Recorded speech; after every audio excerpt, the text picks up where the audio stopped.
A caregiving article at bairdmedical.com/resource-center/medical-health-issues number sign CT7. It's always wise to find out what your county and state have to offer in the way of services, even if you think you won't qualify for them. Check the blue pages of your phone book for the numbers, or go online. Counties and states all have websites. Type the name of your state or county and state into any major search engine, i.e. Iowa, or Montgomery County, PA. Navigate from there to locate the Department of Health and Human Services and the specific office most relevant to your needs, such as Office on Disabilities, Elder Affairs, or Maternal and Child Health. Other good sources of information include your local hospital or clinic, social work department, area adult day centers, social service and faith-based agencies, and / or the local chapter of the health agency that focuses on your loved one's condition. It is by no means certain that any of these will offer caregiver support services, but they are good places to check, and they are good sources for information about services to directly support your loved one. What is a caregiver? A caregiver is anyone who provides help to another person in need. Usually, the person receiving care has a condition such as dementia, cancer, or brain injury and needs help with basic daily tasks. Caregivers help with many things such as grocery shopping, house cleaning, cooking, shopping, paying bills, giving medicine, bathing, using the toilet, dressing, eating. People who are not paid to provide care are known as informal caregivers or family caregivers. The most common type of informal caregiving relationship is an adult child caring for an elderly parent. Other types of caregiving relationships include adults caring for other relatives, such as grandparents, siblings, aunts, and uncles. Spouses caring for elderly husbands or wives. Middle-aged parents caring for severely disabled adult children. Adults caring for friends and neighbors. Children caring for a disabled parent or elderly grandparent. Who are our nation's caregivers? Most Americans will be informal caregivers at some point during their lives. During any given year, there are more than 44 million Americans, 21% of the adult population, who provide unpaid care to an elderly or disabled person 18 years or older. Altogether, informal caregivers provide 80% of the long-term care in the United States. 61% of caregivers are women. Most caregivers are middle-aged. 13% of caregivers are aged 65 years and older. 59% of informal caregivers have jobs in addition to caring for another person. Because of time spent caregiving, more than half of employed women caregivers have made changes at work, such as going in late, leaving early, or working fewer hours. What is caregiver stress? Caregiver stress is the emotional and physical strain of caregiving. It can take many forms. For instance, you may feel frustrated and angry taking care of someone with dementia who often wanders away or becomes easily upset. Guilty because you think that you should be able to provide better care, despite all the other things that you have to do. Lonely because all the time you spend caregiving has hurt your social life. Exhausted when you go to bed at night. Caregiver stress appears to affect women more than men. About 75% of caregivers who report feeling very strained emotionally, physically, or financially are women. Although caregiving can be challenging, it is important to note that it can also have its rewards. It can give you a feeling of giving back to a loved one. It can also make you feel needed and can lead to a stronger relationship with the person receiving care. About half of caregivers report that they appreciate life more as a result of their caregiving experience. Caregiving has made them feel good about themselves. Can caregiver stress affect my health? Although most caregivers are in good health, it is not uncommon for caregivers to have serious health problems. Research shows that caregivers are more likely to have symptoms of depression or anxiety, are more likely to have a long-term medical problem, such as heart disease, cancer, diabetes, or arthritis, have higher levels of stress hormones, spend more days sick with an infectious disease, Have a weaker immune response to the influenza, or flu, vaccine. Have slower wound healing. Have higher levels of obesity. May be at higher risk for mental decline, including problems with memory and paying attention. One research study found that elderly people who felt stressed while taking care of their disabled spouses were 63% more likely to die within 4 years than caregivers who were not feeling stressed. Part of the reason that caregivers often have health problems is that they are less likely to take good care of themselves. For instance, women caregivers, compared with women who are not caregivers, are less likely to get needed medical care, fill a prescription because of the cost, get a mammogram. Also, caregivers report that, compared with the time before they became caregivers, they are less likely to get enough sleep, cook healthy meals, get enough physical activity. How can I tell if caregiving is putting too much stress on me?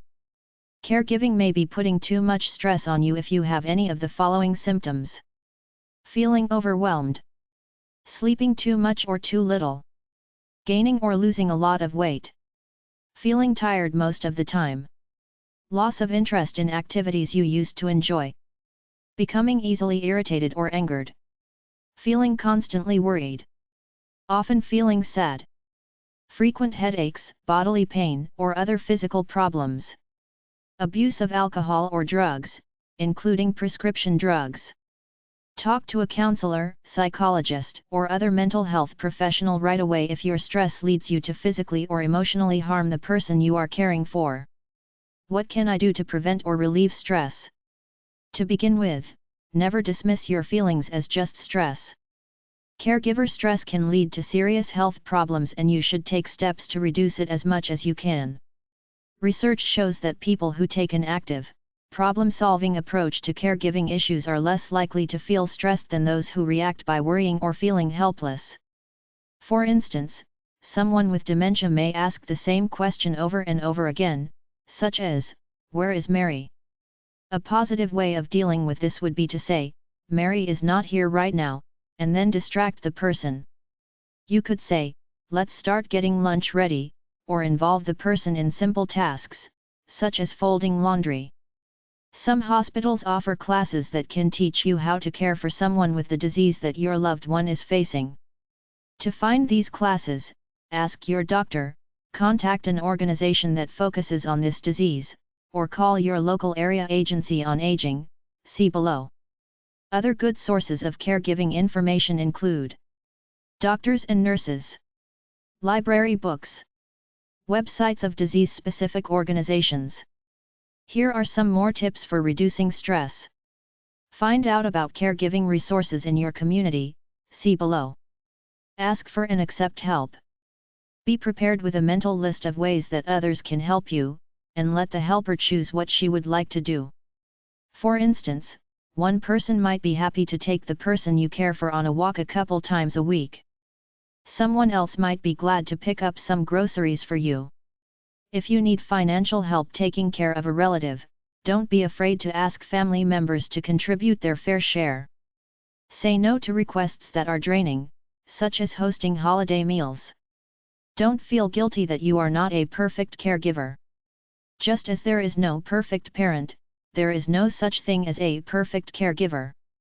You're doing the best you can. Identify what you can and cannot change. You may not be able to change someone else's behavior, but you can change the way that you react to it. Set realistic goals. Break large tasks into smaller steps that you can do one at a time. Prioritize, make lists, and establish a daily routine. Stay in touch with family and friends. Join a support group for caregivers in your situation, such as caring for someone with dementia. Besides being a great way to make new friends, you can also pick up some caregiving tips from others who are facing the same problems you are. Make time each week to do something that you want to do, such as go to a movie. Try to find time to be physically active on most days of the week, eat a healthy diet, and get enough sleep. See your doctor for a checkup. Tell her that you are a caregiver and tell her about any symptoms of depression or sickness you may be having. Try to keep your sense of humor. If you work outside the home and are feeling overwhelmed, consider taking a break from your job. Employees covered under the Federal Family and Medical Leave Act may be able to take up to 12 weeks of unpaid leave per year to care for relatives. Ask your Human Resources Office about options for unpaid leave. What caregiving services can I find in my community? Caregiving services include transportation, meal delivery, home health care services, such as nursing or physical therapy, non-medical home care services, such as housekeeping, cooking, or companionship. Home modification, changes to the home that make it easier for your loved one to perform basic daily tasks, such as bathing, using the toilet, and moving around. Legal and financial counseling. What can I do if I need a break? Taking some time off from caregiving can reduce stress. Respite care provides substitute caregiving to give the regular caregiver a much-needed break. Below are the various types of respite services that are available. In-home respite. In this type of service, someone comes to your home to provide care. The type of care can range from simple companionship to nursing services. Adult daycare centers. Many adult daycare centers are located in churches or community centers. Some daycare centers provide care for both elderly adults and young children. During the day, the two groups meet for several hours to share in activities such as reading stories. This type of contact seems to benefit both young and old. Short-term nursing homes. If your loved one needs occasional nursing care and you must leave town for a couple weeks, some nursing homes will care for your loved one while you are gone. Day hospitals. Some hospitals provide medical care to patients during the day and then at night, the patient returns home. What devices can I buy that will help me provide care? There are devices that you can buy that can help you make sure that your loved one is safe. Below are some examples. Emergency response systems involve a button on a necklace, bracelet, or belt that your loved one wears. If she has an emergency and you are not home, she presses the button to alert a monitoring center. The center then alerts medical personnel and you.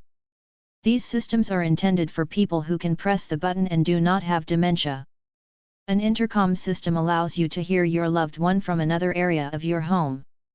A webcam is a video camera that allows you to see your loved one from another area of your home.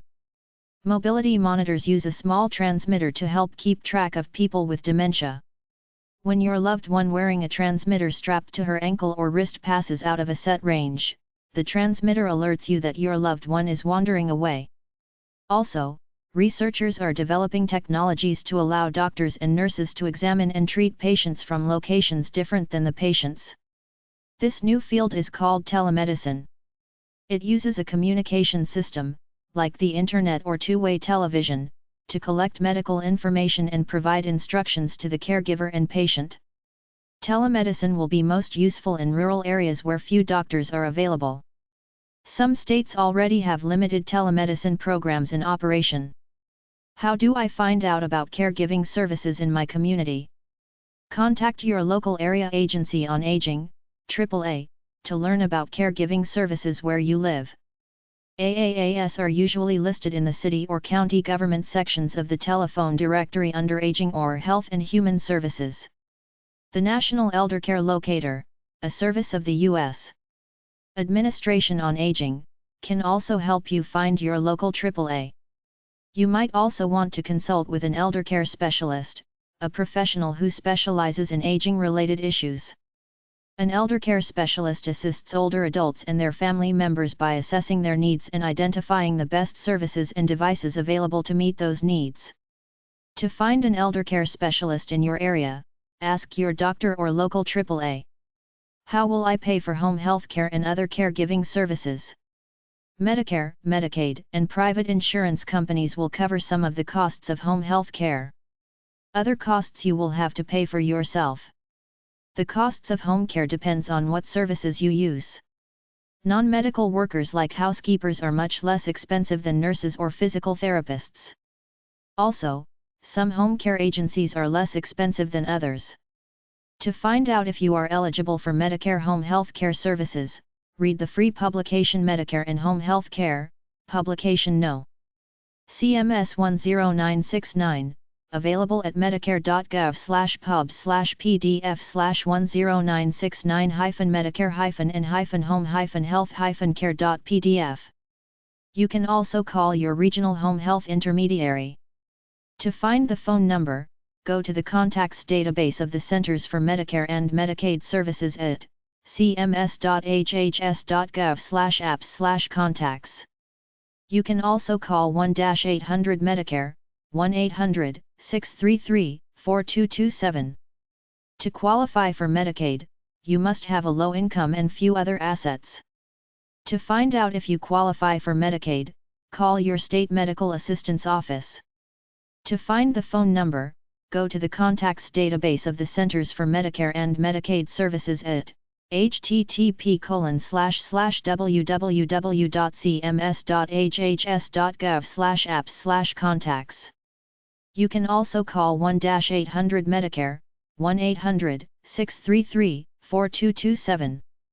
Besides Medicare and Medicaid, there is another federal program, called the National Family Caregiver Support Program, that helps states provide services for family caregivers.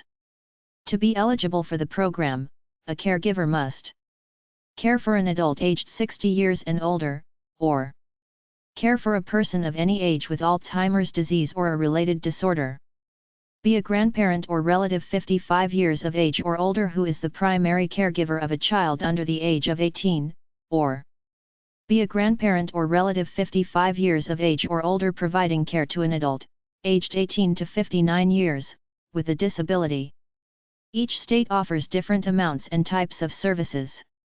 These include information about available services, help accessing support services, individual counseling and organization of support groups, caregiver training, respite care, supplemental services, supplies and equipment, such as home modifications, emergency response systems, nutritional supplements, incontinence supplies, etc.